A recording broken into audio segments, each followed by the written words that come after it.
Atal honetan joango gara ikusten hori artea nola garatzen den, nola hedatzen den, nola berrikuntza itzelak sortzen diren, bale? Eta egongo gara ikusten zer den masen kultura.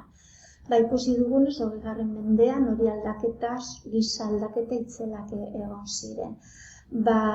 Hiriak handitzen diretzen, langile klaseak hori bere bizi baldintzak badoaz hobetzen, irratia, telebista, komunikabide masioak eta horrekin zera telebista, laziren irratia, zinema, telebista badoaz edatzen.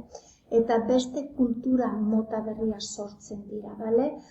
Jendea, hirietan, hiriko jendea batez ere, industria, haien entretenimendurako industria sortzen da.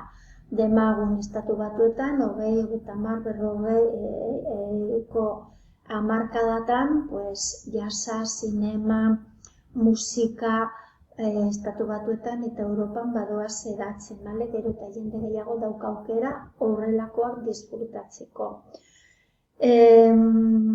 Abanguardia, komentatu ditugun abanguardia, gero eta gehiago zabaltzen dira. Musikan, hemen daukazuen, zera hori ezagutu nahi dituzu garaiatan egiten ziren kontuak, hor aztertu aldituzue.